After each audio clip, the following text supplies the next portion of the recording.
they draw out the money, we follow them. If we took it off them, that would be robbery. As soon as they placed it down, it would be theft. I looked and thought, I want to look like that. I want with the clothes, the jewelry, etc., cars, girls. I was jumping through second floor flat windows, at least downstairs. Crime is a shortcut, right? I don't have to do any work here. I can actually just do this. I've run to the petrol station forecourt. I've jumped in someone's car. They've jumped out the car. Having a tear up with them. I woke up in hospital. Got the money. I've gone towards the door. I'm pushing the door. Got to pull it. So this is a good girl. No criminal, no charges, and then in the end, she ended up going to prison twice. That is the harsh reality that obviously no one tells them in gangster school. Broad daylight, lunchtime, and we're pulling up, ballied up. Built a relationship with her, it happened instantly. 2 stars colliding, the big bang. I'm not talking fury, do you hear me? As a young boy, I was angry, and I just wanted that belonging, that acceptance. Cigarettes, smoke of the spliff, and then alcohol. And what age did you start? Probably about 10.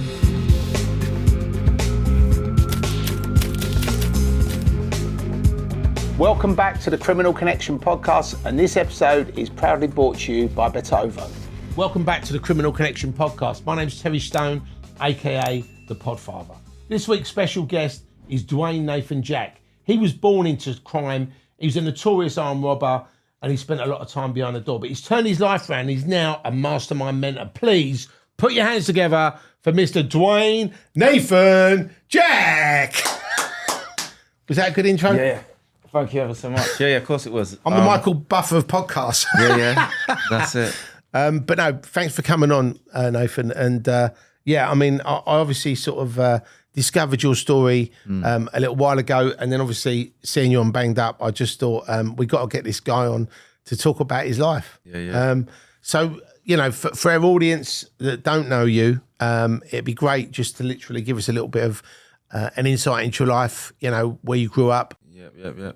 Yeah, so thank you anyway for inviting me on today. And obviously the information that I'm sharing as well, I don't want to glamorize or boast, because it wasn't a nice life, and it was hell on earth.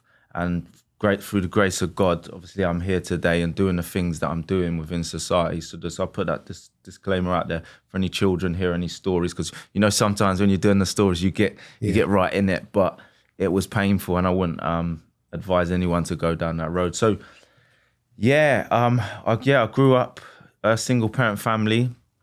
My dad left at a very young age, new wife, new life and all that. My mum started drinking heavily, and she just started drinking heavily, and I was kind of left to neglected, where I just wander off at a very young age. I just wander off. I remember going into a shop, stealing these little things, knocking at a door. I must have been about 4, knocking at the door, asking them if they want to buy them for £1. I had that entrepreneur in me from young. And mum got a new boyfriend, and he was moving bits and pieces of ash, of green, of powder, coke, pills and all that stuff. Right. We had 2 dogs, 2 pit bull terriers, one called Bitch, one called Rebel. So you could imagine the lifestyle that was. Tools by the front door, people in and out. Whereabouts in London were you? This was just outside West London, West Slough. London. Yeah. Slough, right. So there'd be tools by the door, people in and out, buying their bits and pieces, coming in. But I'm pretending to play computer, but really I'm listening to everything. I'm soaking it all in. So then there'd be domestic violence going on within the house. My mum and her boyfriend fighting, arguing. He left, and then she started going out into the West End. She'd be gone. She wouldn't come back the whole weekend. So I found love on the streets with the older boys. Soon getting involved with crime. It started off petty theft, etc. And then I was in the West End of London with the older boys selling crack and heroin at the age of like 12 years old. Wow. And then I got my first DTO, detention and training order. So it was a prison for children. Went there, Vinnie Green, Bristol. I was fighting all the boys from Bristol, Manchester there. I became a problem for there. So then they sent me Kent, Medway. When they sent me to Kent, Medway, I'm fighting there and then causing riots, running across the green, Group 4 now, because obviously it's not staff anymore from the previous. There's like officers. And then I'm causing riots there. Literally, they put me on a unit that was being refurbished with this officer, Teapot, Steadhead. and they just kept me on this unit that was being refurbished because I was just a problem. Long story short, I got out of there, back on the roads, and then doing crime with the older boys, being groomed, exploited, and So that was when you was a young kid, really. Yeah. You're on the estate, yeah, and you know these sort of older guys. You saw them like living a dream. Yeah, and, yeah. And did you think I want a piece of that? Yeah, of course. Or did they sort of go, do you want a piece of it? I think it was a combination. I think I looked and thought, yeah, I wanna look like that. I want with the clothes, the jewelry, etc., cars, girls, and I was like, yeah, I want to be like that. I think the problem is, and a lot of people that have audience on this podcast, Yeah, some of them won't understand it. But I think if you're on an estate and you don't have that much money, and you know you're living, you know, in on the breadline, and you see people that have got new trainers, and it doesn't have to be Gucci or Louis Vuitton trainers. It could just be a nice pair of Nikes. You know what I mean? And you go, I really want them, but you can't. You might have a pair of trainers to your name, but you want the new ones, and your mum can't afford it. So you then sort of aspire to get them. And if there's a way of, and really, crime is a shortcut, right? People see it and go, oh, I don't have to do any work here. I can actually just do this.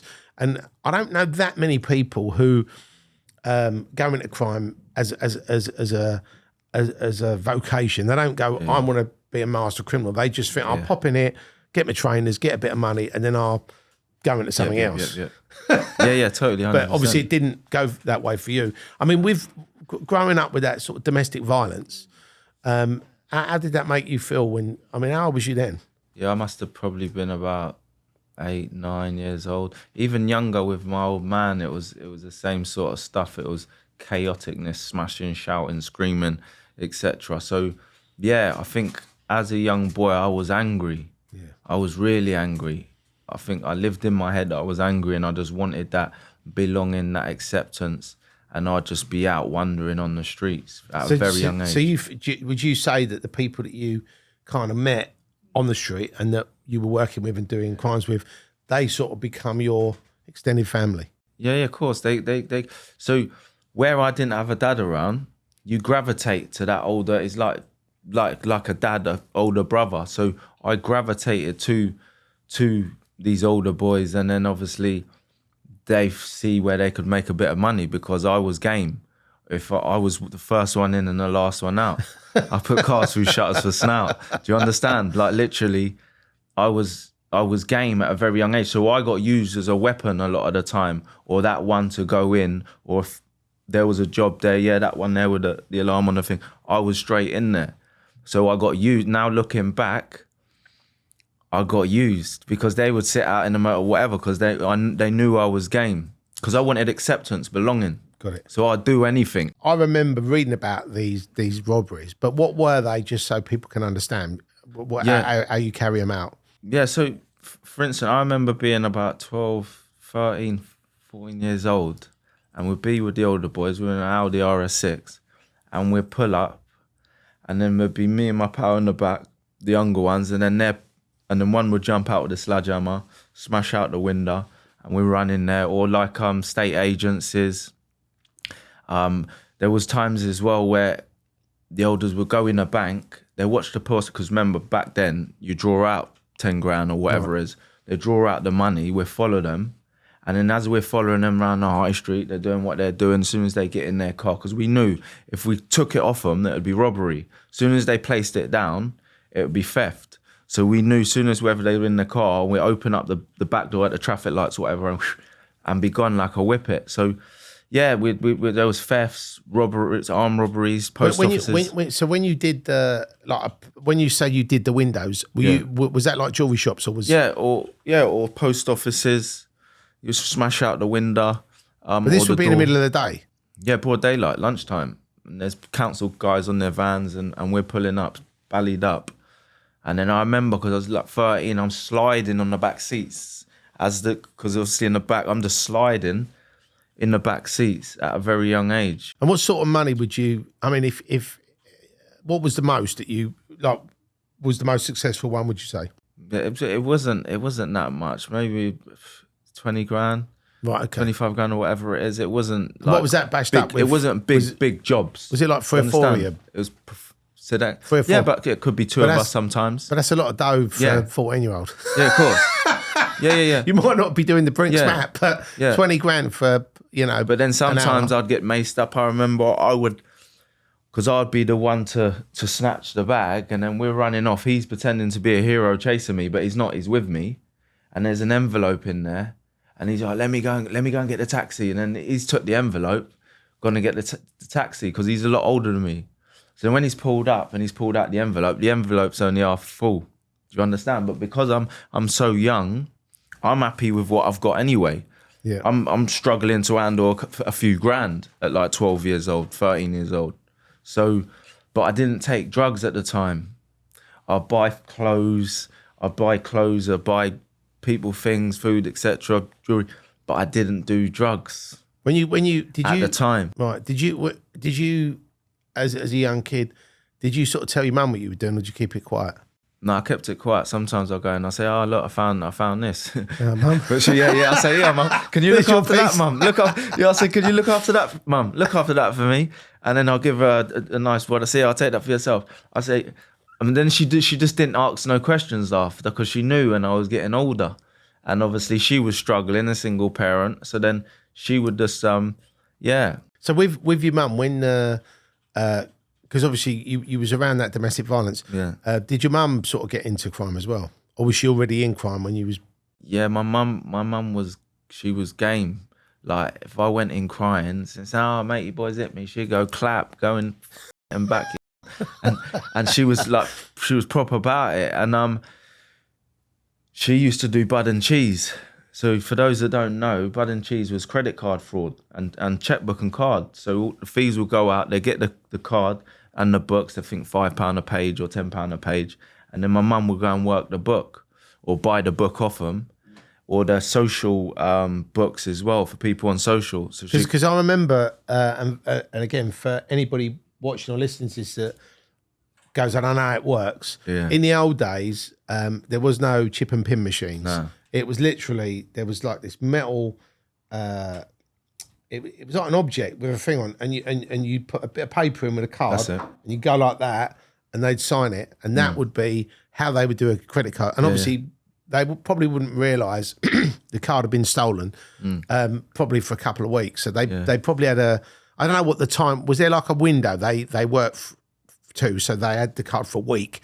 They smashed it, and then they were on to the next one. Or did they have a bit longer than that? I'm not quite sure because I even remember my old dear. She had them ink remover. So I'll come down in the morning. There's teapot, you know, the plate with cards in with ink remover just soaking in there.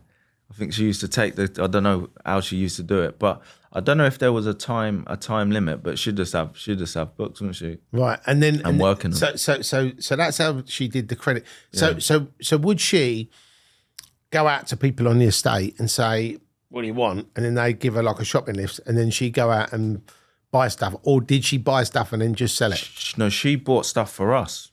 Got it. She would buy like the kids, trainers, A, B, and C. We'd have to go in there with someone and point out what we want beforehand, and then sometimes we'd wait in the car. And I remember we went like Bournemouth to the seaside, and my pal come, and he had to call my mum, obviously the name on the book. And then we were in like the hotel. We'd go up and down Bournemouth Beach selling the snout. So she went in and got the snout, and me and my pal £50 a pack down the beach selling the snout. So it was like, and then in the bed and breakfast. So you were hustling hotels. Yeah. You were like then hustling the shops, and then you was like then selling literally. Yeah. Because I know people, when I grew up on the estate that I was growing up on, in Camberley, which isn't that far from Slough. Yeah. You'd have people. I think they were called kiters, and they used to go. That's it, kiters. Yeah, and that's fun. They used to literally be like, anything you want, I'll get it for you for half price. Yeah. And I remember, as a kid, you sort of go, well, how'd you get these things? Yeah. Oh, we get a card and we go and buy it in the shop. So then people would literally go into, and it was actually quite, looking back on it now, it was mad, right? But at the time it was funny because people would literally get on a bus from the estate, or they'd walk if they couldn't afford the bus fare. They'd walk around the town centre. They'd go in all the shops. They'd go, I really like that jump. I like them trainers. Yep. I like that watch from Ratner's or whatever it was called.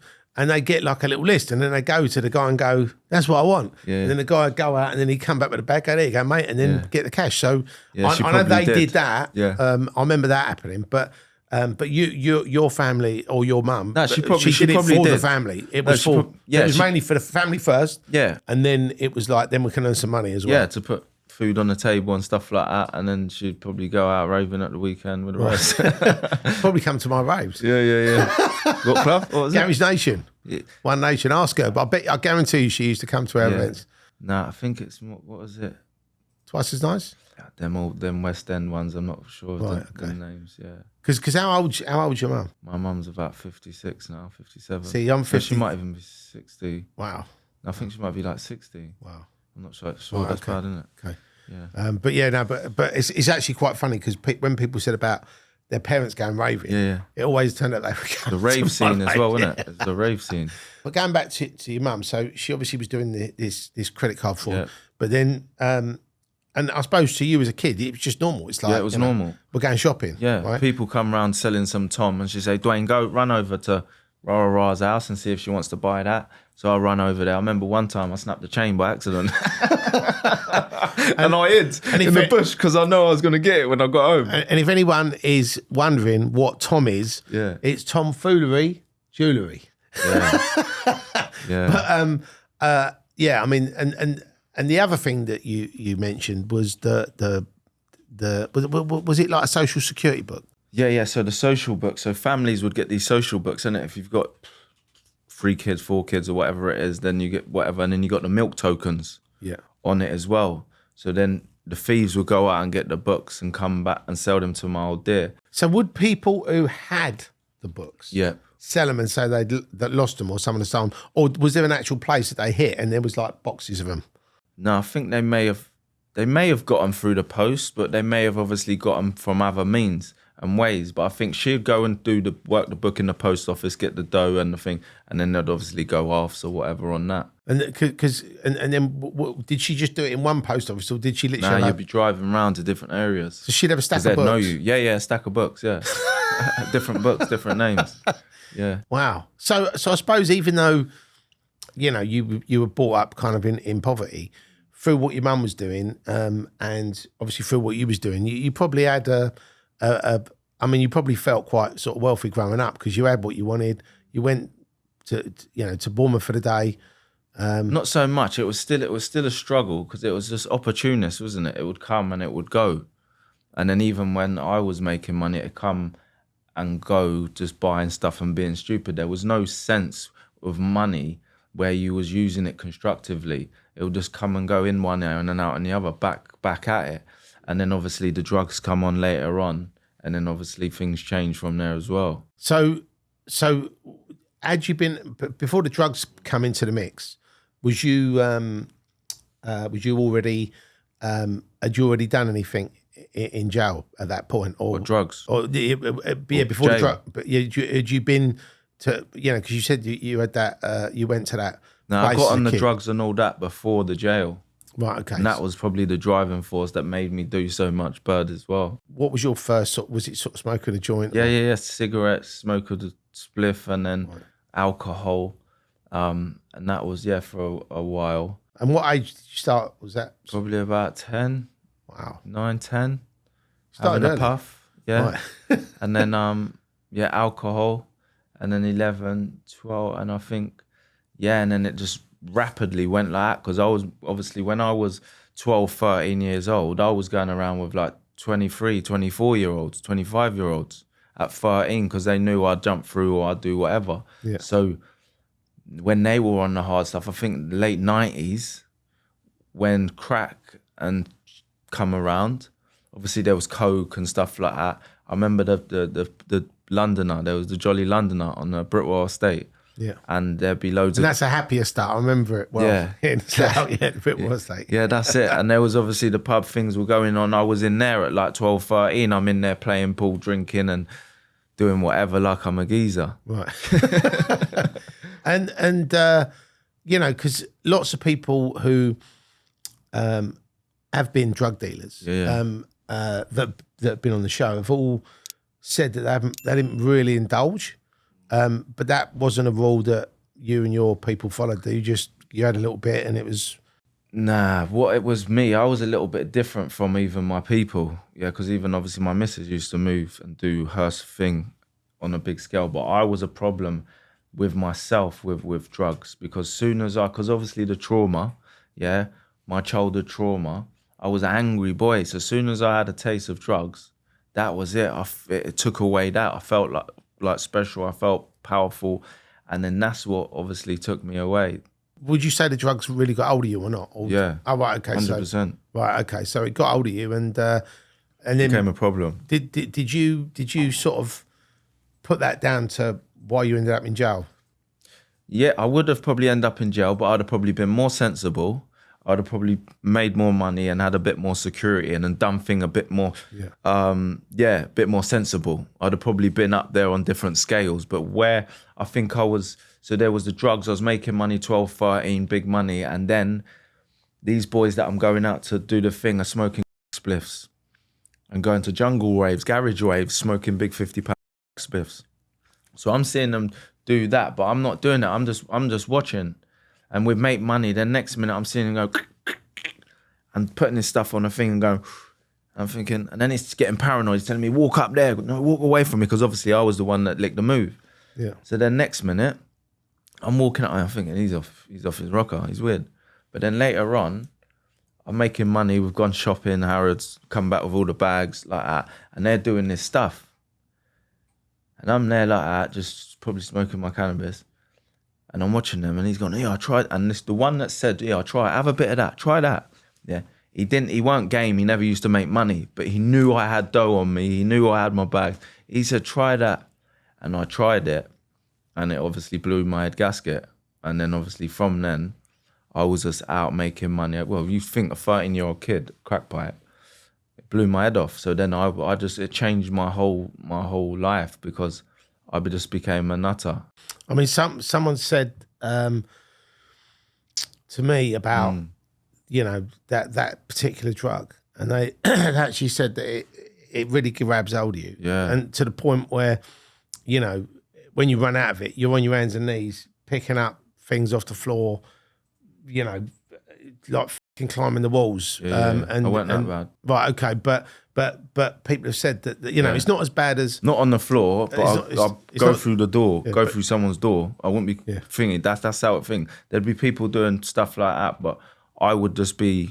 I've got to get some more, I'm going to go and get it. Yeah, right. I'd just take off anyone's door and or reverse through any shutters, or I was just a madman, just to obviously get more drugs. So that was really the main, because it got older. That was the main catalyst for you committing more crime, because you just needed to obviously get more. Yeah, totally. Yeah, 100%. And I mean, do you think it made you reckless as well? Yeah, of course it did. Yeah, it made me really reckless. Like there's times I was jumping through second floor flat windows. There's police downstairs. They're on the door. We've just come back from clubbing. And they've obviously I'm wanted, and they've come in. I've gone into the wardrobe, and I'm in there, and they've come in the flat, and the woman's bubbled me out. I said, "Oh, he's in the bedroom," because obviously it was her flat.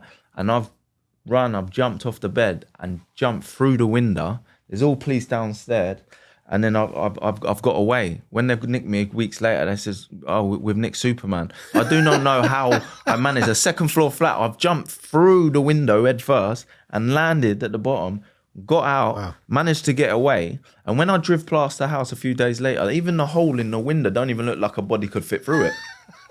But that's how much of a liability I was. I've obviously cut myself, doing robberies, doing people that was obviously moving bits and pieces. I just become a problem.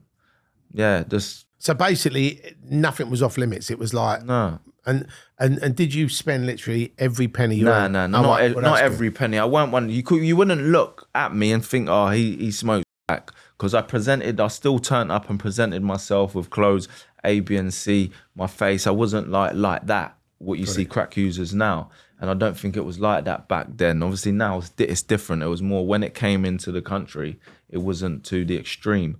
there was a lot of people that were obviously undercover smokers, but they still presented themselves. Yeah, because I know in America, and I think it was the early 70s when and I could be wrong on this, right?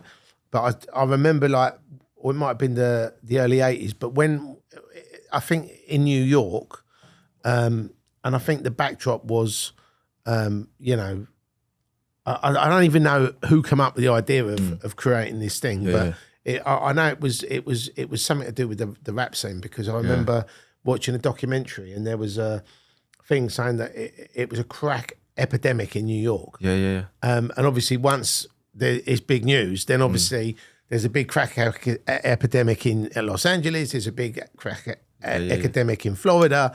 There's one in London. There's one in. I mean, I don't know if it was big in Scotland, but I remember in London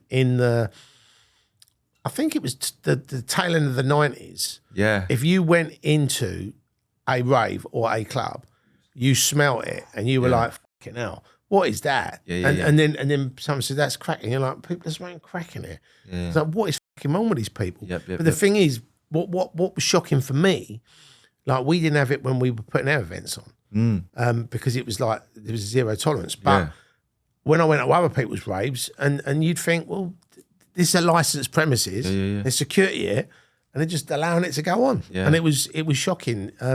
And I always found when you went to those places, it was always moody, right? Because for anybody who's never been exposed to someone who smokes that, people just stand there. And it's all just, and it's literally like that, and everyone's sort of looking at everyone else. And it's quite moody. And obviously the music at the time was also quite moody, and that's probably why there was a lot of gun crime in the late 90s, driven by people smoking that and just, being off key, so... That's the word. That's the word. Off key. Yeah, totally. 100%. So was you Dwayne off key? Yeah. My head gasket would pop, literally. Wow. And if I thought someone was mugging me off or whatever, I'm pulling out stuff and just we're just warring. And the thing is, I remember it was only elite people that would have like crack and heroin and all that. Back then, there was only elite. Like now, every kid's got a man bag selling. But back then, there would only be a selected 2-3 within the area. And I remember my guy used to pull up in his Jag, and he used to go into the field.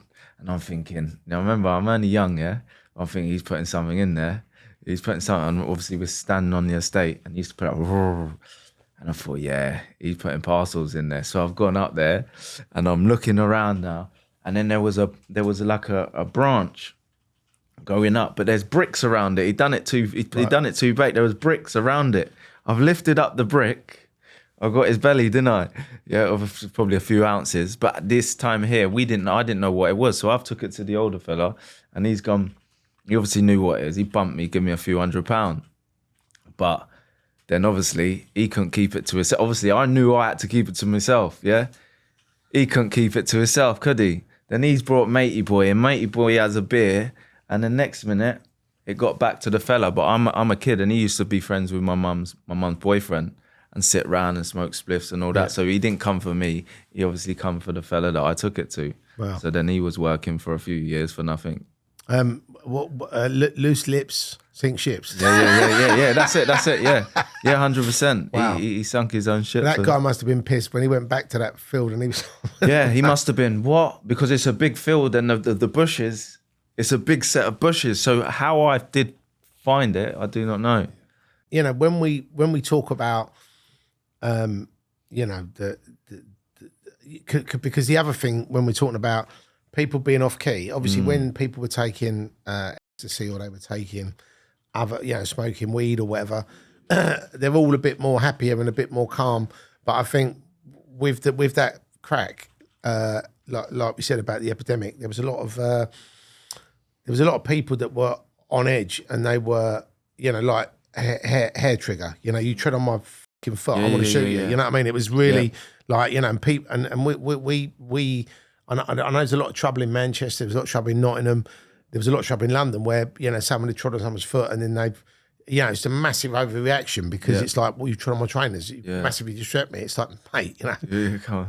But that was how crazy it was. And for people that had never experienced it, that was, I mean, and when you fast forward to today, I mean, do you think the reason why a lot of these kids now are sort of committing such bad crimes where people are getting stabbed to death or shot, or they're getting robbed in the street in broad daylight, do you think that's driven by drugs, or do you think it's just driven by hunger because they've got no ambition, no money? Right, ladies and gents, let's talk about something that we all need after a long day: relaxation, R&R. And that's where our sponsor Insignia comes in.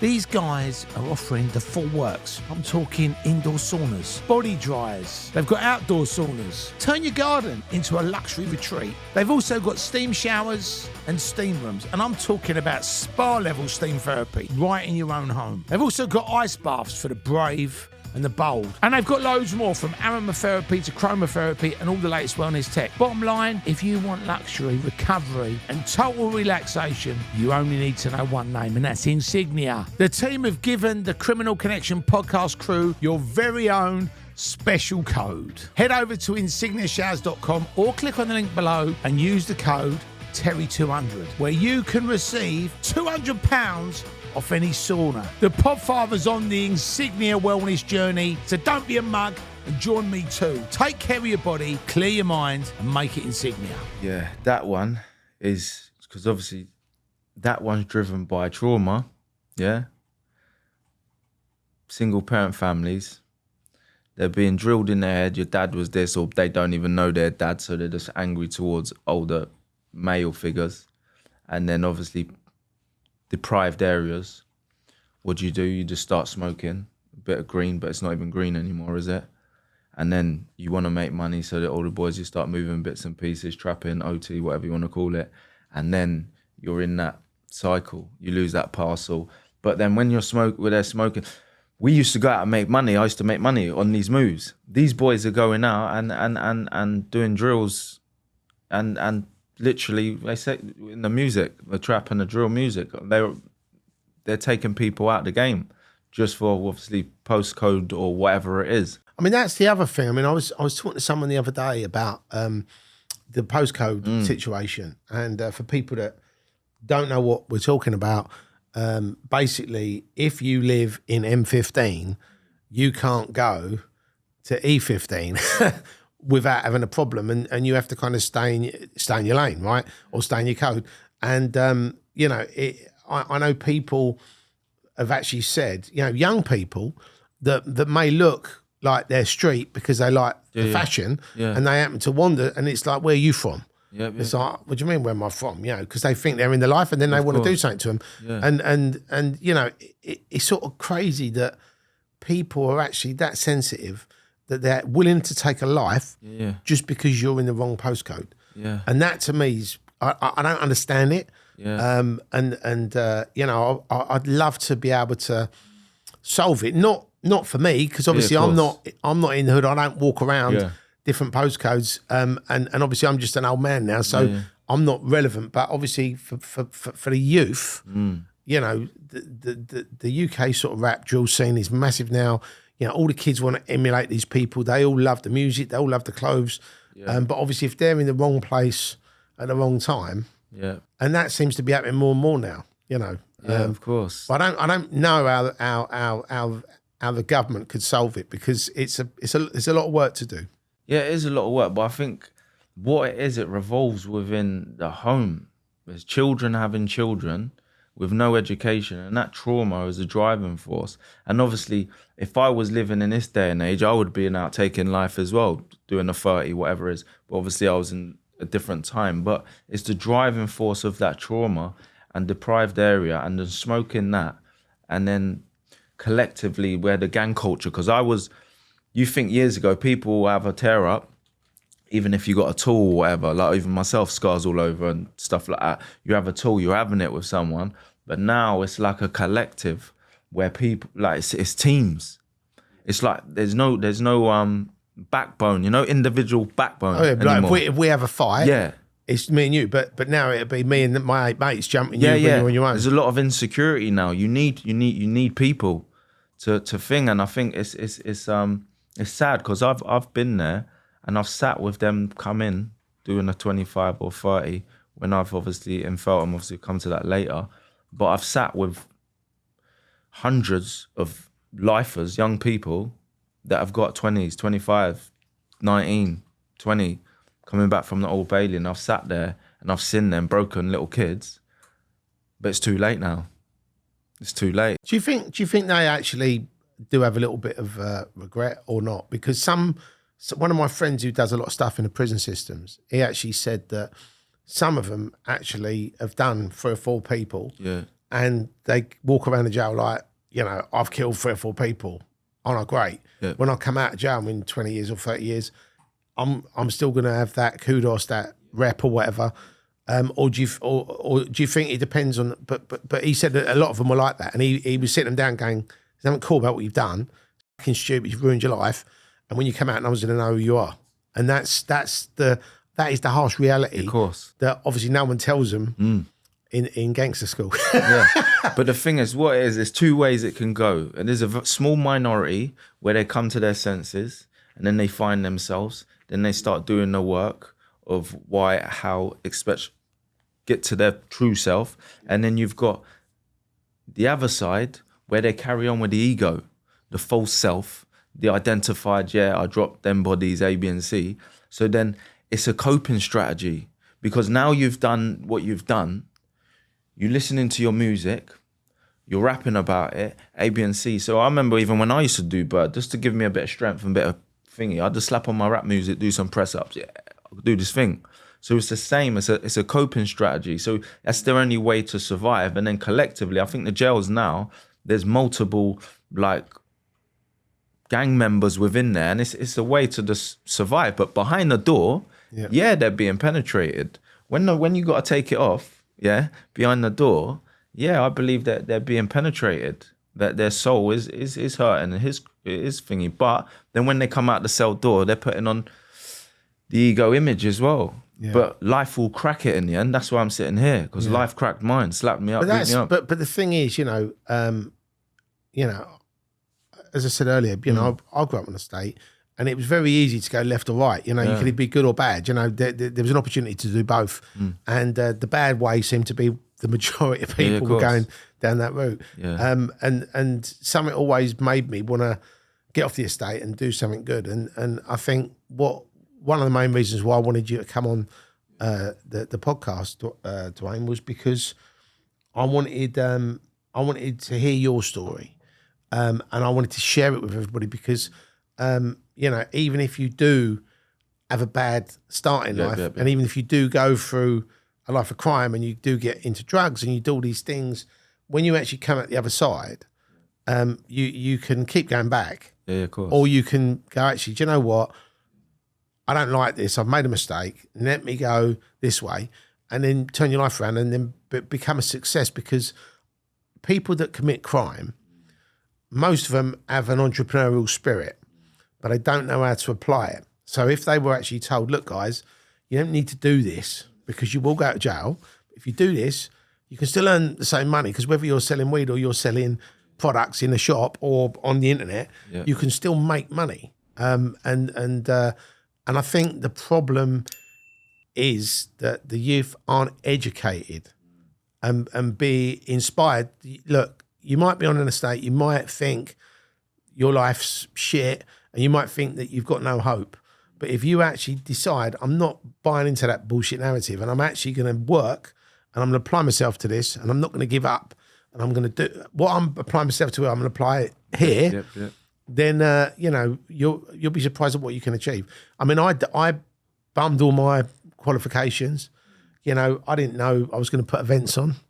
I didn't know I was going to do any of the things I've done, but they've just happened. But it's because I've always been open. I've always worked. And I think same for yourself. You probably, if I'd have said to you when you was 19 years of age, or when you did your first bit of Bird, oh, you're going to come out of this life and you're going to become this massive motivational speaker, you're going to do all these great things, you'd have probably been like, no, mate. Yeah. Do you know what I mean? But you've done it. So, Yeah, of course. and I think if someone had said to me at certain points in my life, you're going to do this, I'd have been like, no, I'm doing this. Yeah. Do you know what I mean? So I think you've got to be open to the universe as well as working hard. Yeah, 100%. I think there was times when I was obviously sitting in a hospital bed from being like chopped in the head with a machete. Was that why don't we talk about some of the violence? Yeah. Because I think, again, for the viewers and the listeners, they're going to want to hear, what it is really like. Yeah, so after 13, 14, I've gone to, say, 16, 17. I'm in young offenders. And whilst I was in young offenders, obviously I had a girl. She was out there, etc. And then I'd be in there doing my bit of bird. When I got out, she was working in the bookies. So where she was working in the bookies, I got a job, started doing a job, and then like working legitly. And then I had a drug line, and I had her brother working a line. All of a sudden, I finished work, I come back, she's called me and said, the bookies has been robbed. I said, what? And I thought it was like it was my move. I thought, what do you mean it's been robbed? I said, what do you mean it's been robbed? And she's like, yeah, it's been robbed. And then when she got home, I asked her, I said, what were they wearing? What did they look like? A, B, and C. So long story short, she's with her friend, and her friend said, my brother and A, B, and C's going out tonight. Why don't you go with them? I thought, yeah. So we went in Elephant Carpet, went out raving, A, B, and C. I woke up in the morning, she's come and told me it was them that done the job, done the bookies. So now I've got up, I've gone over there, started demanding money off one of them, and then the others come. And then I just started warring with these people. Well, they were my people, but that's what happens on the estate. This is what happens in the estates now, whether it's north, east, south, west, or up north, down south. Yeah, you end up turning, it's dog eat dog. You think people are your friends. You grew up with them knee deep, but then it turns out in that world, no one's your friend. You think they're your friend. You grow up with them, but when shit hits the fan, you look around, there's no one there. When you're in a hospital bed, half dead, no one's there. So I've gone there, we've got a bit of shit going on, and then what's happened? He's pulled something out, I've pulled something out, we're like that. Nothing really happened. I went, a few days later, he's called me and said, bring matey boys money. So then I've jumped in the car to go and meet them, and I had a sword down my side. As I got the sword down... As you do. Yeah, as you do. I've got the sword down my side. I've jumped out the car and I'm walking, and he's come running around the corner. And then he see me pull out my thing, so he's run around the car. But then there's another 4 or 5 heads, and I'm on my Todd, so I've had to run. I've run towards my motor, but as I've jumped the wall, I fell over in the middle of the road. One of them's chopped me with a sword. As I've put my your own sword? No, with theirs. Yeah, right, okay. And I've put my leg up. As I've put my leg up, it's hit my leg. But then I've managed to get back up. I've jumped in the car. They're trying to smash out the windows, and then I've Scoobied off. But then one of the older boys called me and said, come. So as I've driven up there, he's got them all sitting on the wall. And now I'm like 18. These people are supposed to be my people, and they've done the job.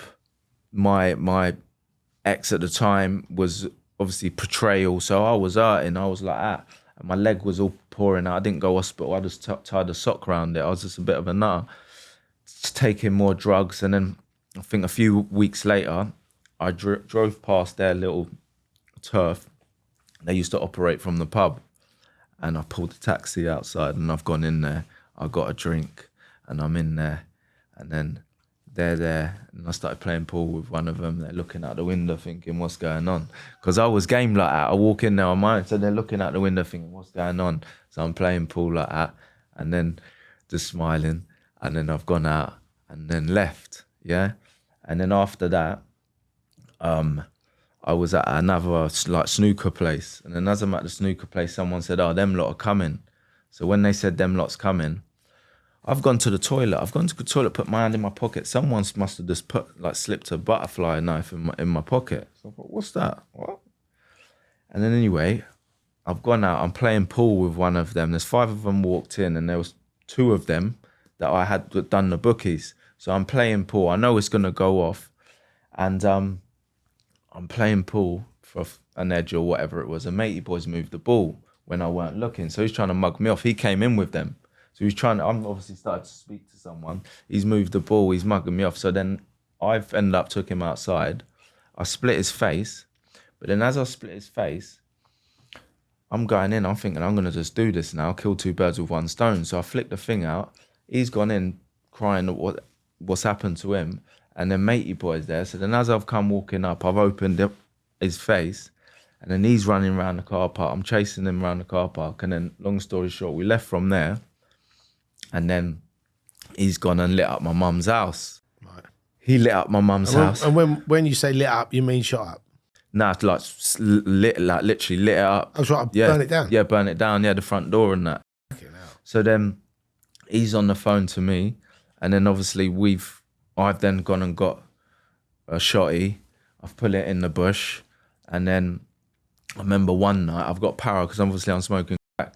So I've put the dotty in the bush and I've got my driver to go there because I'm high. I'm thinking, I didn't mask it up properly. And then I've got out of the bush. And then I don't know how, but I've ended up letting it off in the bush. I've run out with the thing. The driver's driven up the road and left me. And then I've ended up just slapping it in another bush.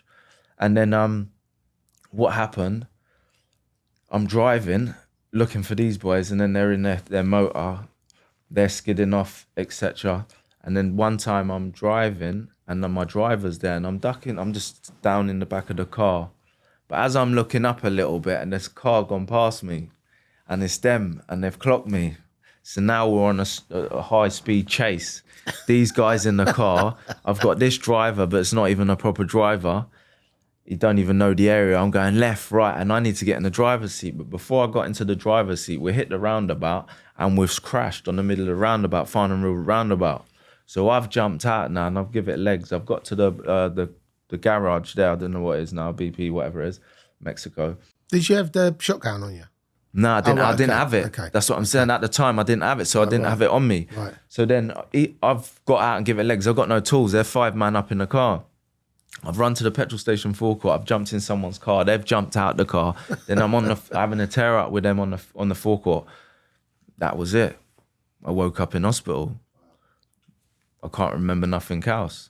But obviously, I found out after, obviously, that they tried to get me into the car, but my body weight was so heavy. In the end, they just reversed. The driver, the one that was in the passenger said to the driver, reverse over him, reverse. And he's like, he said he was praying, he was shook to do it. So he's got in the car and he's tried to thingy my head, and then he's reversed over. The car's gone over me. So I had tire marks on my back. My face was all scraped up, probably from the exhaust, etc., or the pavement. And then obviously I woke up in hospital with like the grazes all down my face, tire mark on my back. I mean, you were lucky because Yeah. if that would have been slightly and they'd actually run over your head, you probably wouldn't be here. Yeah, exactly that. Yeah, and it went over. I had a like tire welt on my arm. I couldn't even lift it up. What damage did you actually have? Just obviously the scrapes on my face and my elbow. Do you know, like I couldn't lift it up properly. So when I lifted it up like that, my right hand, I couldn't lift it up. So you didn't break anything. It was just yeah, sort of like some sort of just damage. like, you know, when you get your elbow comes out of the thing a little bit. You know, like when you that circuit thing. It's not nothing thing, but I just couldn't lift it up. So then obviously I was paralyzed then as well with my arm. But then I didn't stop. I kept coming back. Me and him were like tit for tat. And then the older guys called him again and said, right, that's it now. Because no one was getting involved. I weren't calling anyone to back me. And he said, right. And he had him, we met in the pub and he said, right, you got to pay this dough now. Like, you lit up his mum's house, this, that, and the other. There's a bag of you, loads of you that are coming for him. That's it, it's stopping now. So he was like, all right, cool. He's going to pay the dough. So now I kind of let my guard down. I've gone to this club. I had no tools on me. And then he's there and he's got a big wet on his face. Remember, the car's gone over me, but it's healed. My scars are healed now. He's got a big wet on his face. And then I'm in the club. And then we come out and he's pulled a thing out and I've got nothing on me. I've gone to give it legs. And he's chopped me in the head with a machete. Was that where you got the scar? Yeah, because he's got one on his face. So when he's done my head, I'm on the floor now, gone, paralyzed. So then whilst I'm on the floor, he's come up with the machete and then he's done my face. And then obviously I'm there, just drowning in my blood.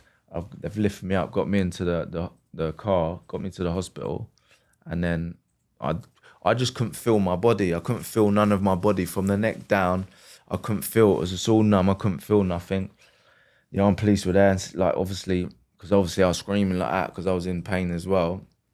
I thought I was gone. I just wanted my old dear to get there to say goodbye because I literally thought I was gone. But then I obviously woke up. So when you felt like you was going, Yeah, that was the first thing that came into your mind. You just wanted to say goodbye to your mum. Yeah, I just wanted to say goodbye to my mum and the mother of my kids as well because my boy was pregnant at the time.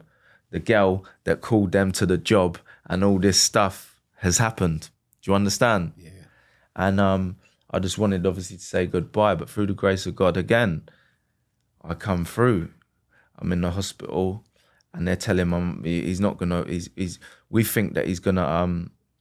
He might not make it because he's got a fractured skull, bleeding to the brain, and if he does make it, he's gonna be paralysed from the neck down, and he's never gonna walk again. So now they're saying that I remember waking up now. I'm waking up in the bed. My mum's praying on my legs because my mum turned Christian after a while, and they're praying. My little sister hands on my legs, and then when they weren't at the hospital, I'm jumping up to go outside to smoke a snout and stuff, and I'm going down on the lift. People are like, "You're all right," you know, where you got that spirit of a lion in you, nothing stopping you. So I'm like that, and then I go down. But I just had it in me. I'd just done a bit of physio, but I discharged myself from the hospital now. I'm back out on the streets doing robberies, but now I'm flicking my leg out. I'm flicking it out. And then my mum saying, "Dwayne, you better sort it out because there's descriptions in the papers, 2 men balaclavaed, one with a limp. Because I'm doing these jobs and I got this distinctive limp where I'm chucking my leg out." Did you get straight back on the gear as well? When you, Yeah, right, straight. okay. Yeah, straight back on it. So then there was nothing stopping me, and then I straight a little bit after that. Then I got burred because I done a job at post office, and I've gone in there. I've demanded the money, got the money, and then as I'm going towards the door, I've gone towards the door. I'm pushing the door.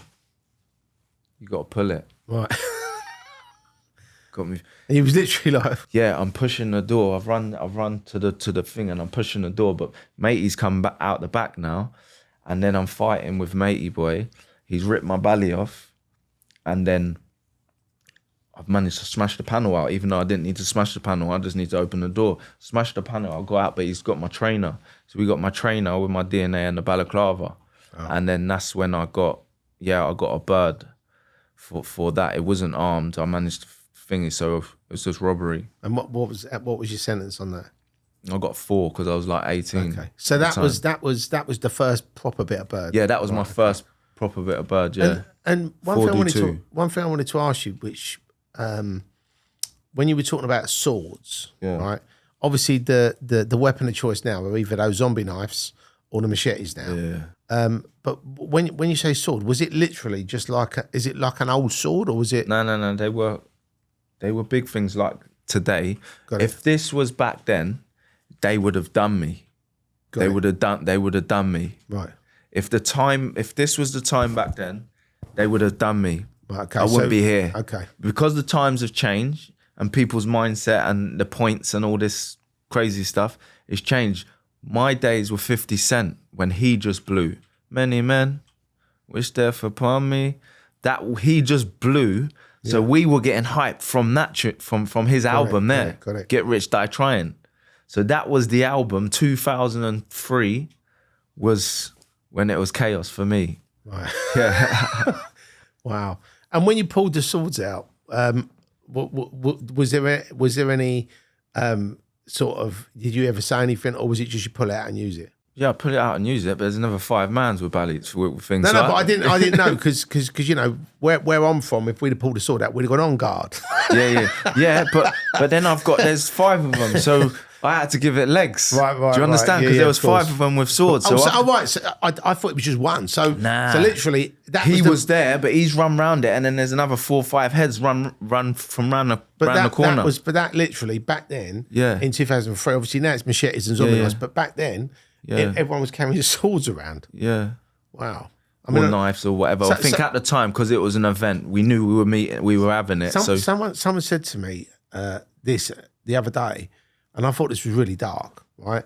But when the police started cracking down on people carrying swords and stuff, and there was a big sort of push on a stop and search, on some of the estates, a friend of mine said that they used to get umbrellas, and they used to sharpen the point of the umbrella, and they'd put in dog shit, and then they'd carry it around, and obviously if they get stopped, it was an umbrella officer, but then if they used it and they stabbed you with it, obviously because of the dog shit on the point, it would give you sepsis. I mean, so they were actually doing it to actually kill people, and I just thought that is probably the darkest thing that I've heard. I don't know if you've heard of that. No, I ain't heard of that one. Okay, so I thought it was pretty bad. So if you see anybody walking around with an umbrella that looks suspicious, make sure you cross the road. That's it. Give it legs. And when you got your first sentence for this, it was a post office robbery. Yeah. And you went in and you think, I've got to be in here for 4 years now. Yeah. What was it like when you actually went in? Did you know people in there, or was you prepared for it or not? Yeah, I was prepared for it because obviously I'd done Feltham, I'd done Reading Young Offenders, Huntercombe, and then I went and then I got that, and then from Reading, or I think we went Onley. That's before it went into adults. So it was at that stage. These times there was no TVs. Got it. They weren't like that. If you were lucky, you get a little radio. So the TVs were just starting to come in a little year or two after that. But it just become. At first, it was like waking up every morning thinking 2 years behind. But then after a while, it soon goes. Yeah, when you was in jail, did you ever have any problems in there? Did you have any sort of? I mean, because a lot of people say, everything's amplified. Yeah. So that the slightest thing can get you sort of either cut or someone throwing a load of hot oil over you with sugar in it. Yeah, not really. As a while, I could look after myself. I was road. I was more advanced than the boys usually my age. So I was a bit more advanced some of the time, and I'd have to look after the other ones that come from my area after a while. But I knew how to play the game. I wouldn't have obviously my mum would give me a clap going back. So I wouldn't have a bar of it. No one really. I had the odd tear up where things would happen. Like I'll go onto a new wing in a YOs. I go up to the servery and my man's trying to give it lemon because I'm just new on the wing. And he's coming to my flat, looking through, giving us showers and all that stuff. And all right, go out, play pool. Forgot about him. That's how much you think I'm playing pool. And then they've all come back from gym. He's on the top landing, in the showers. I was like, all right, sweet. Go in the showers. I move all the chairs out of the way and stand at the back of the wall. We come in and we have a little dance. And that time, he obviously, I got the better of him and he ended up getting a black eye. So now, when I'm coming down to get my food, they're saying, yes, Rocky. Yes, Tyson. Yes, Tyson. So I didn't look for it. It came to me. I'd done what I needed to do. And now they're buffing up my plate with thingies. And that's just, I never looked for anything. But if it come, I would always obviously defend myself and nothing ever become a problem like that along the way. But that was obviously YOs. Got it. And then when you sort of come out of jail, did you get drugs in jail or not? Or was you? Yeah. I was that guy. Okay. I was that guy with parcels. They would know. For people watching this, obviously in my era, they would know. I'd never be without. I'd be going out on the V, still with ash or green on me. So I'd never run out. This is what we used to do. I used to get my missus to send me Walkmans. Yeah. What's that? So they would undo the Walkman because we're going back now, right? Yeah. Walkmans, the cassettes. You put the tape in there. Of course, yeah. Walkmans. Yeah. I thought you said Walkman, yeah. A Walkman. So a Walkman, for anybody who doesn't know, back in the day, there was no iPhones. Even if you knew what an iPod was, there wasn't even iPods. It was literally just a little mini cassette player. Yeah. And you put cassettes. And if you know what cassette is, it's this big fucking thing that you used to put in. Cool. And that was... My age is coming out now. Yeah. Mate, I had it. I had a Sony Walkman, so I was there. But... and it was the best thing in the world, but with the Sony Walkman, it was in the Walkman or it was in the she'd unscrew it, she'd buy it brand new in the box, peel it all off, put the ash in there, all the bits of things like that, do it back up, slap it in the box, send me one up, And then obviously I've got one on my prop card. And then I'll get them sent to the other people. And then one time I said, just send it to me again. And then I've just come out the block. I got back to the wing. I said, Miss, can you take me in reception to get my Walkman, please? And she's going, all right, give me a thing. I'll ring them up now. Ring them up. I've gone down there. He goes, Jack, yeah? He goes, I've been working in here for 15 years, yeah? I know all the tricks of the trade, yeah? He goes, but I'll do it this time for you. Yeah, I'll sign there. I thought, you don't know this trick. And went back to my cell, smash, boom, here we go, at the window, yeah. And then even I would be coming through with a puff, but then when I got shipped out, my missus, so don't do this at home for those young people that are getting your fellas getting you to bring up puff. Don't do it. Yeah, I got my baby mother, the mother, you know, the one that set up the job for those guys and all that. So she was bringing me a bit of puff, and then on the day of the visit, I said, did you get me my CD? Yeah, obviously code language. Yeah, all right, see you soon. And then it's my 18th birthday. I remember it was on my 18th birthday. And then I've come out, I said, right, your visit's been cancelled. She's been pulled into the room. And obviously she's ended up getting strip searched or whatever. She should have just said, look, no, forget, I won't go on a visit. You're not thinking. So they found the puff on her. And then I remember one time, this is just after I got tucked up. So I got banged up. And now my mum's gone to look for my pal to bring up. She's got the parcel. She's gone to, you know what, these people are supposed to be your friends. So she's gone to his house because he's going to come up and drop the parcel off for me. Because after all the stuff that I've been through, he's supposed to be my pal and all that. She's gone to the house, no answer. She couldn't find him anywhere. Drove around the estate, no answer. So when I've come on the visit, I've looked out, I see my mum there, my pal's not there, and I'm thinking, for fuck's sake, going back to myself like that with nothing. I've gone there, she goes, yeah, I got it here, son. I was all like, oh, mum, I love you, man. Come on, give us a hug. Do you know what I mean? I remember that. And what happened with your missus when she got searched? And did they charge her for that? I want to say a huge thanks to our sponsors, Fragrance du Bois. Now, for those of you that don't know about Fragrance du Bois, where have you been? It is one of the leading luxury fragrances, only available in Harrods, Selfridges, and Neiman Marcus in New York. They've got so many different fragrances for men, for women.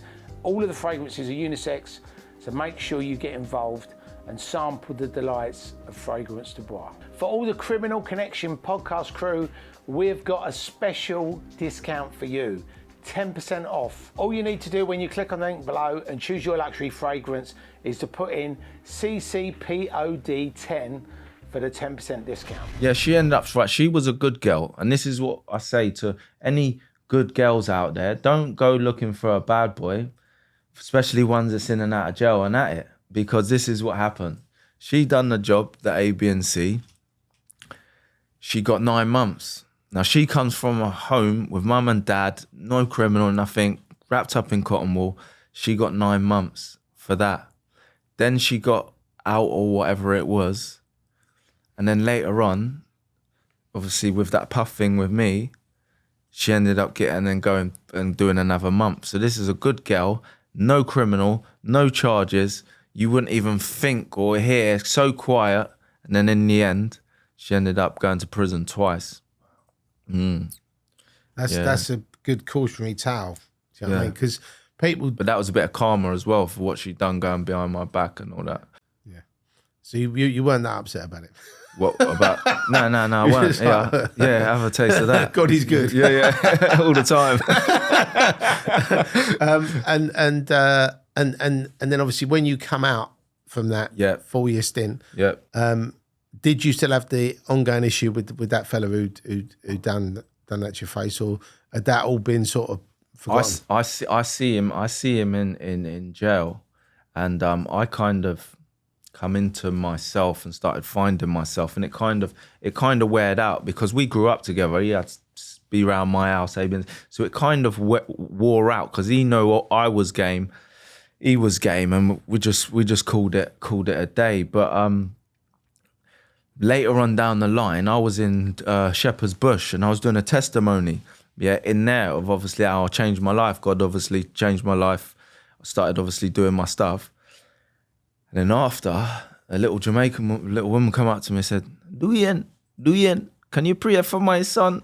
And I said, yeah. He said, him name Franco, him in Jamaica. But it was him. Right. It was the guy that I was warring with. And when I said to her, she said, oh, I'm so sorry, because obviously my face.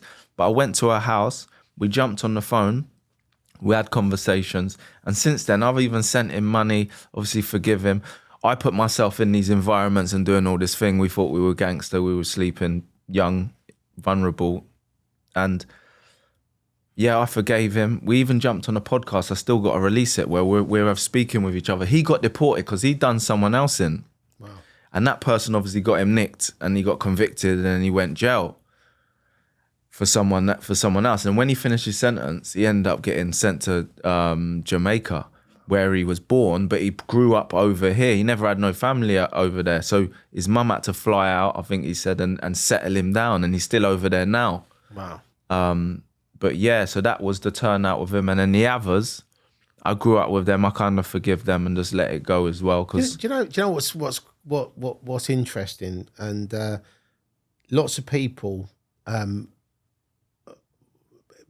sort of either say sorry or to forgive is actually a really hard thing for people. I think for men in general, right, and also think for people that are from the street or from that crime thing to actually go, do you know something? You've done all this to me, but I forgive you. We were young and silly. Let's just, most people would, in the back of their mind, they'd be wanting to do something to them. Yeah, of course. So the fact that you've actually been able to do that, I mean, that takes a big man to do that. But I don't even think it's my power, because obviously when I turned it around, I might as well fast forward up to that, yeah? So basically, I was at it out on the roads now. I'm robbing anyone that sold drugs because I thought no one loves me, no one cares for me when I was in hospital. So anyone in this state, I'm just robbing them, doing whatever. I'll just become a problem. Even people will be picking up the phone, calling armed police, saying, yeah, he's coming here and he's gun butt matey or whatever it is. So armed police are looking for me. They nicked me, but they got no charges. But anyway, long story short, I just become a problem. And then I got with, obviously, my missus. That's another story, but I got with my missus, and then obviously she was moving bits of coke and stuff like that, and she was on the top level. She was moving big bits, and she was well known. She was like a wag. She'd pull up in high performance cars. Gucci. Did you know that when you started dating her? Yeah. Okay. So I was at it. So it wasn't already. like, I've got a posh bird now who's got my own business. No. Well, it was more, obviously there was that attraction. She had a glow. She moved bits and pieces. Her name used to ring, and she looked the part. And I thought, I always had the knife. I thought, I could do a little bit of that. Right. Yeah. So when you want something, you get it from places where you come from. Yeah. So I've gone in there and then obviously built a relationship with her. It happened instantly. It was like two stars colliding, the Big Bang. Yeah. But I'm not talking Fury. Do you hear me? It was, we just got together. So she's moving her bits and pieces. Now I've got a drug line. I'm moving like hard food, crack and heroin. And then, but I'm a problem because I'm smoking crack as well at the same time. But I'm making money. Making quite a bit of money at the time. She's doing her thing, but I'm hotting her up now because she was undercover. She had certain clients. These clients were like working class, proper clients. So it wasn't a thing where like now she was like the elite and then doing her thing, high performance cars, shopping in Salone Street, living in Marbella. So she was like doing her thing. And then I've come on the scene and then I'm red hot. I'm moving in on people. I'm doing this, doing that. And yeah, it hit off, but then we're having domestics as well because she grew up, Scottish dad, seeing her mum and dad arguing, fighting, drinking, alcoholic, and then my program as well, and like attracts alike, vibrational frequency, we've come out, beep, beep, beep, beep, beep, beep, beep, beep, beep, beep, beep, beep. And then we're having it, arguing, this, that, fighting, and I'm getting nicked, going to jail, getting back out, and then... What was you getting nicked for? Was it just silly shit? Yeah, just silly shit. Like the police would come because they just have me anyway. Anything. Sometimes I would just get put on remand and they ain't even like criminal damage. How can you get put on remand for criminal damage? and then let me out for 5 weeks later, 4 weeks later. And then this would be happening consistently, common assault or whatever it may be. Like, she bit my nose, she stabbed me, I'd hit her, whatever. We were just at it, with each other, because as long as she looks petite, whatever she is, she was game as well. And certain times I'll be in the boozer and I'll say, Mel, go, because I'm having it with this fella. And then she'd go. So I'm having it with the fella. I've got him in a lock like that, and I've got obviously the better of him. Then next minute, she's come walking back in, telling me to let go of him. I'm let go of him, and then he's obviously getting bottles. So she was game. Obviously, it's not something that we're proud of, but that's where we came from. That's the kind of life. You're still with her now? Yeah, I'm married. Amazing. 15 years. Oh, well done. Yeah. Well done. Obviously, she's my business partner as well. Yeah. Obviously, things we do. So that was going on, and then obviously in and out of jail. And then the last time I was in the hotel, loads of prostitutes, A, B, and C, loads of money. She wouldn't come near. No one would come near me or have a session with me because I was a liability. My head gasket would pop, and I'd just be on one. And then I'm in the hotel room. All the prostitutes are gone. In the morning, I've woke up. I started crying like a baby, like Dark Night of the Soul. Is that because you ended up with a shoes cost you? Spent all that money on No, because I've just hit that rock bottom where I've just become a problem to myself. No one likes me, and then I don't even like myself, so I'm sobbing. But that was the if you like, the light. That was the bit when you went, what the fuck am I doing here? I'm doing all this stupid shit, and I'm getting nicked, I'm going to jail. Yep. I need to turn my life around. Yeah, totally. And then that happened, and then I went out and carried on doing robberies. I was going into places with a belly on, and got no getaway car. No, nothing. I'll go into the post office, bookies, wherever it is. I'll go in, I'll demand the money, I get the money. I'll walk up the road into the pub and ask for a triple brandy and Coke. And can they call me a taxi, please? And then I'll go out, jump in the taxi. There's police everywhere, and I'll go about my business. And obviously, so that's where I just didn't care. Wow. And in the end, I got nicked. When I got nicked, I prayed out to God this time. And remember, I've been in that jail for 17 years. Yeah, from 13 to 20. I'm 27 at the time before I finished my third. 13 to 27 years old, in and out of jail. And this time, and then whilst I've been in and out of jail as well, I'll go into the chapel. I had experiences when I used to go into the chapel, I'll read the Bible, come back to my cell, I'll be peeling the orange thinking, I'm better off here in this prison cell peeling this orange than I am out there. And then I think, this Jesus stuff's not happening. I'll go to the mosque. And then I think, nah, that don't make sense. I'm in the self-help section of the library. I'm meditating, doing my stuff. And then I'll get back out and then to the same stuff.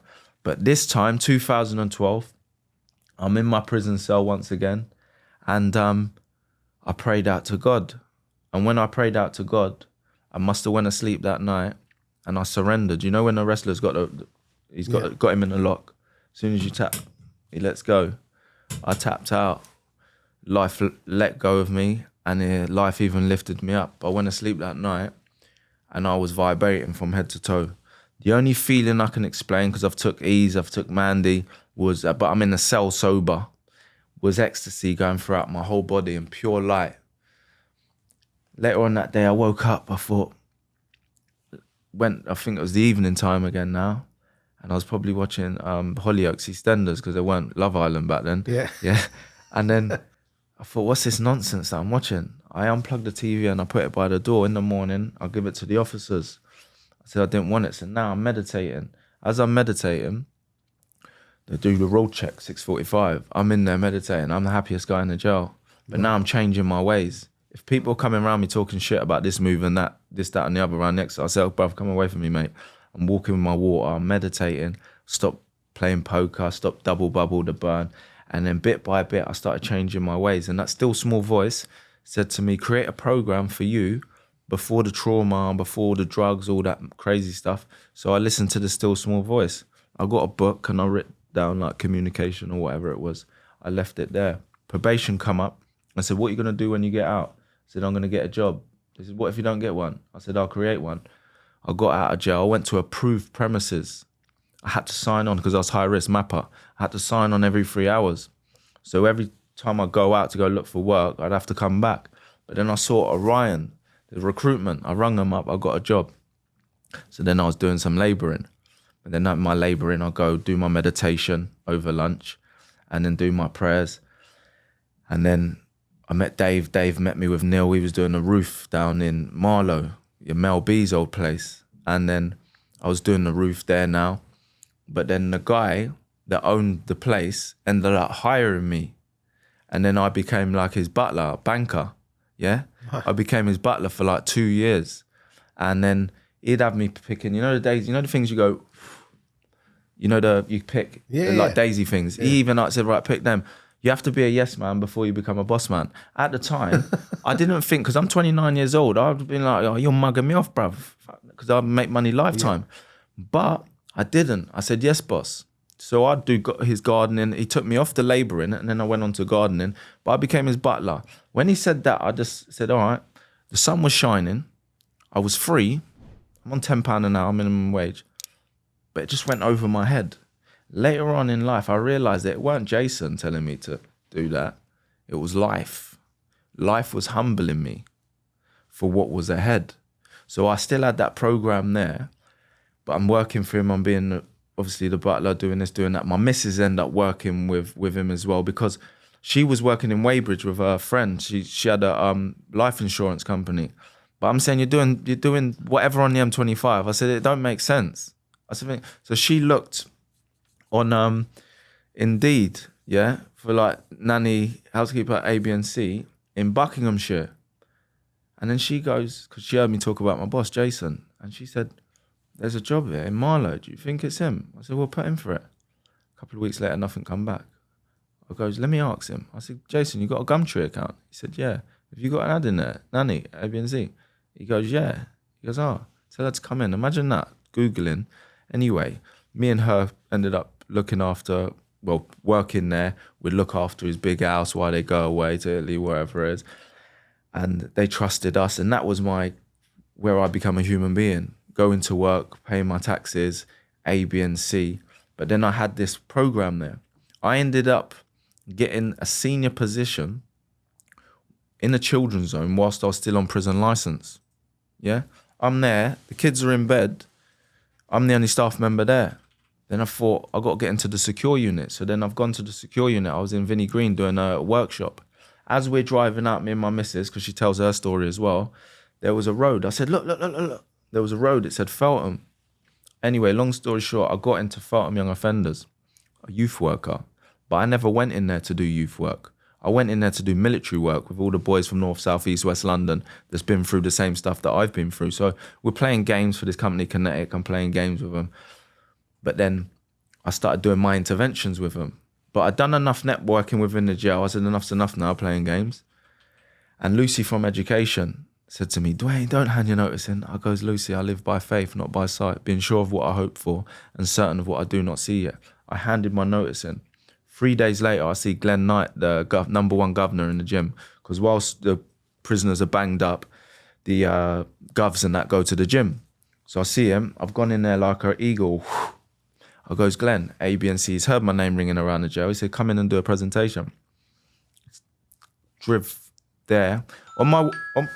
Meditation alarm. Yeah, people. So we've got a meditation break now. Yeah, make sure you meditate. Because if you meditate, you elevate and do things that you couldn't even imagine. Yeah. So I'm there in the jail doing my meditation at 12:15. 12:15 now, roll check. You'll see them, yeah? Don't stop. You've got to keep to the programme, whether you're free or in there. So Glenn Knight's there, I've gone in. So I'm driving now to go do the presentation for number one governor. As I'm driving, I start breaking down in tears. So I'm in the whistle and flute like that. I'm driving on the M25. I started breaking down. It's like my spirit, my soul knew what I was going to do. Anyway, went in there, done the presentation. He got up, he looked up and down at me. He said, you fancy doing a session in the gym? Shook my hand on the contract. I'd done 4 years in there.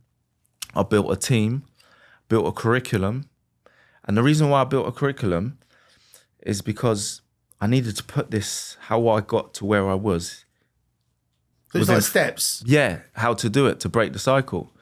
But OCN, Open College Network London, so it's accredited. We're our own centre, educational centre. The reason being, the woman that we was trying to get to accredit it, say the plumber, the pipe's £50, she's charging me £100, you know what we're like. We don't like that. So I said to the person that I employed, I said, listen, how can we become a centre? She goes, A, B and C. I said, do it. So we become an educational centre. OCN London, and then so we done 4 years in there. Worked with like Digger D, Dig That, a lot of the big artists within the UK now. I was even showing them about meditation, about energy. Obviously, you hear it in their tunes now about energy. Yeah. I was trying to show them at the time there, obviously, but they had to evolve a little bit more. But that was because Richard Branson said there was a guy on the island. He's gone in. They're all partying, entrepreneurs, and the entrepreneur's gone up and said, Richard, there's one bit of information you can give me. What would it be? He said, hire people that can do things that you can't or better than you and leave them to it. And that's what I've done. Obviously, I can't even spell properly, but we got the OCN London, we got obviously the business, and then we come outside because we thought we need to get out prevention rather than cure. So then we ended up coming outside, and now we're a bit of mover and shaker within local authorities from where we're from, councils, youth offending teams, social services. So our company are the bridge, be able to get into them families that are hard to reach, vulnerable young people. Do you know what? I think what you've created is what the country needs, you know, because I think that's, like you said, you know, trying to cure, it's like, you know, you get sick and you go to the doctor and he gives you a pill. If you knew up front, actually, if you don't do this and if you don't do that, you won't need to get a pill because you won't be sick. Yes. So from that I'll say it in a minute. Yeah. Prevention. Yeah. To actually say to people, you know, let's prevent this happening. And sometimes people just need, like, I've been where you've been. I've done what you've done. I've probably done worse. Yeah. But I'm on the other side now. Yeah, yeah. And if you want to just spend your life in here, then I'll go. You know what I mean? Yeah, but yeah, if you actually want to listen to what I say, yeah. So I think what you've just explained to me, Yeah. I've wondered, you know, what could be done. But it sounds like you're doing it. Yeah, we are. I got called into Cookham Wood the other day. They're under special measures. So you know you got Feltham, West London. Over this neck of the woods, you got Cookham Wood young offenders. So they're under special measures, and they called me the other week to say, look, can you help us out because of what the work we've done in? I went in there and done an assessment, and obviously we're waiting now to go in and do some work. But even like local authority, like we do schools, school assemblies, workshops, one-to-one mentoring, but we have the methodology. And it's not even for people that are in just the criminal lifestyle, that criminal world, because obviously I've got programs for just normal people. I've got clients that have got PhDs, that are doctors, and I go in and I look after the whole family, the son, the daughters, the dad's a banker, and I look after, and I've turned it around. I nearly broke down in tears yesterday. It was my last 6 months. They had a gold package. Yeah, 6 months. And it was the last session. Yeah, they're gonna have a little bit more, but it was the last, just a roundup of it, and how that family's life has transformed. That I've been able to turn around. The woman couldn't even hold a sentence without breaking down because of the behaviour of the boy going into that criminal world, moving boxes of green, this, that, and the other, and he's going in on people that are selling drugs as well. But he had all that foundation. But he ended up going into that world. And due to the work, the road light, that's the company Road Light, I was able to use my road, experiences and knowledge to win him over, because he wouldn't go Priory. He wouldn't go to America. He's had therapists. He's had all these people, but couldn't get in. So with the work that we do, we're able, because we've been there. We were road. We were like raw back road. So turning that family around just put a smile on my face yesterday when I walked out there, a whole family. And this is what the streets, drugs do. But you can have, like, do the best for your children or whatever it is, but when they go to school, what's sexy now? All the music, A, B, and C, and then your child starts transforming, coming into the house, speaking. You know, you hear that saying, don't speak to me like you're speaking to your mates. Yeah. But that's what happens. And then sometimes they can't even turn off. So we even go into schools and say, to show the children, if you want to speak loud in the playground, but when you got to know how to switch off. The same as I could go into Brixton Wandsworth and I deliver a workshop, I could speak to the roaders of Roadman and speak to in his terminology. The same way I could put the suit on, and then I can go and be on a multi-agency meeting or with the governor and articulate in a manner and sell snow to the Eskimos. Yeah. I think it's great, but you're selling positive snow. Yeah, exactly. Positive different products. Virtual snow to the criminals. Yeah. But that's the thing. To all the people that are out there doing in this criminal world that are selling drugs, whether it's small scale, big scale, I go and say the last time I went into Wandsworth, I'm doing a workshop and there's all the East End guys, and like, it's a mugs game, but my kids are going like they've got 100 or whatever years between them. But it's a mugs game because you might have a little run being flashy, a bit of money, but then once it's gone, you can't weigh up the comparison of there's so many opportunities within the UK where we are that you can get different products. There's so much for us to go and get a minority of a product to sell to the minority. It does not make sense when we're entrepreneurs, people where we come from that sell drugs and the drugs. It's just finding something and sticking to it. And then you're building foundation and legacy like yourself. Yeah.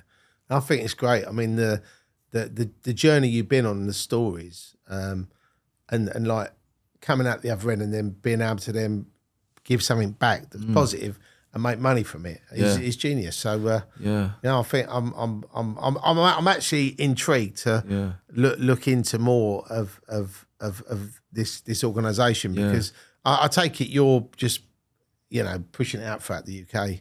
Yeah. We get called all over the UK. Obviously, we've got our local community like Buckinghamshire that we're pumping in. But I get called all over the country to go and deliver workshops or programs. But we've got actually our mastermind mentoring. You can get mastermind mentoring on City and Guilds anywhere. But our mastermind mentoring is mastermind mentoring the road light way. Yeah, this is like self-development.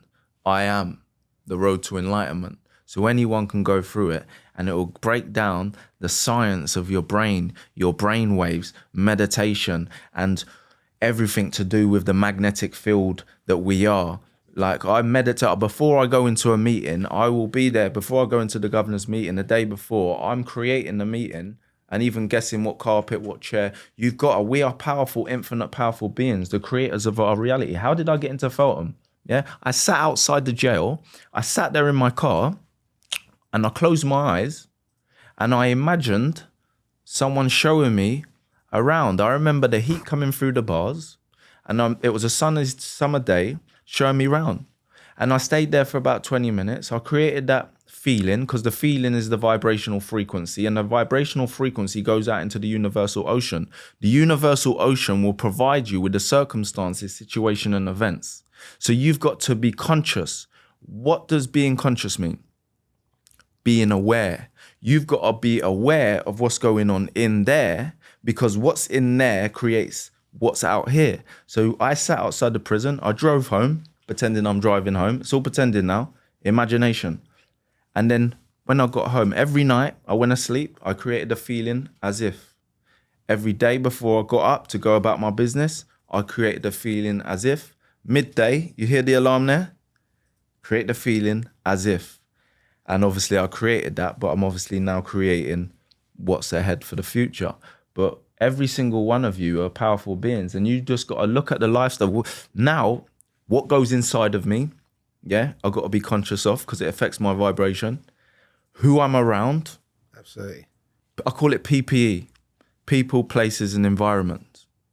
There's so many, but I won't go into it. But we're powerful beings. And obviously I'm a example for someone that's got no education, couldn't put two words together and speak, never smiled. I only started smiling when I was 27 because of my trauma. And when I started smiling, guess what? Life started smiling back at me. And I thought, wait, we're on a winner here. We're flowing. Things are happening. But beforehand, just not smiling. There's people that are in prison, but they're not in prison. They're out here.